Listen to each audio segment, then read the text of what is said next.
Good morning. একটা live আসার কারণ হলো আমি কুম্ভতে রয়েছি এবং কালকে যে ইনসিডেন্টটা হয়েছে খুব দুঃখজনক ব্যাপার। রাতের বেলা আমি 1:15 উঠে যে খবরটা পেলাম, মানে এখানে প্রচণ্ড অ্যাম্বুলেন্সের মুভমেন্ট হচ্ছিলো, তো বেরিয়ে গিয়ে আমি দেখলাম স্ট্যাম্প্যাড হয়ে গেছে আর কি। মানুষ পড়ে গেছে, তার উপরে আরও হাজারো হাজারো মানুষ পড়ে গেছে আর কি। তো সকালবেলা আমি আমার এখানে একজন পুলিশ অফিসার আছেন, ওনাকে জিজ্ঞেস করলাম যে কী হয়েছে, অ্যাকচুয়াল কী করে হলো এরকম, কারণ আপনারা তো ভালোভাবে ম্যানেজ করছিলেন। বলছে যে একজন মহিলা খুব অসুস্থ হয়ে যায় ভিড়ের মধ্যে,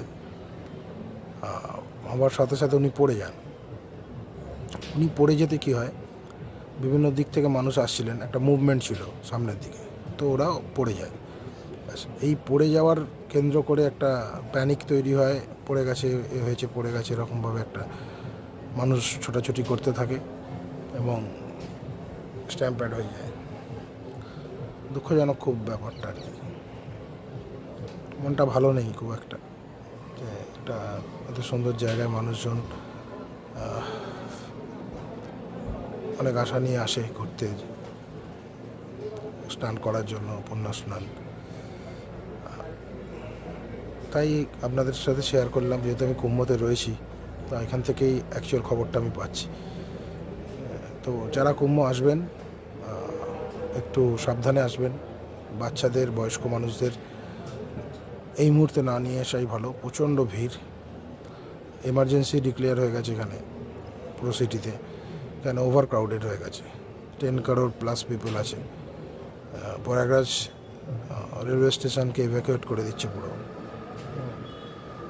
তো যাই হোক, মানুষ আসছে আস্থা নিয়ে, কিন্তু প্রয়াগরাজ একটা শহর, একটা দেশের জনসংখ্যা যদি সেই শহরে চলে আসে সম্ভব নয়। তবুও দেখা যাক, ফিঙ্গার ক্রসড। আমি সবসময় পজিটিভিটি নিয়েই চলি। আপনারা পজিটিভ থাকুন, নিশ্চয়ই ভালো কিছু হবে। তো আশা করি আর এরকম দুর্ঘটনা ঘটবে না। প্রশাসনের কাছে সেটাই আবেদন করব, আপনারা আরও প্রোঅ্যাক্টিভলি কাজ করুন, আরও দরকার হয় আপনি ব্লক করুন জায়গা, মেন জায়গা যেগুলো যেখান থেকে মানুষজন আসছে, আরও কিছু দূরে ব্লক করুন। কালকে ছাড়ুন, ওয়েট করান মানুষকে, কিন্তু মানুষ মারা গেলে সেটা খুব কষ্টকর, দুঃখজনক।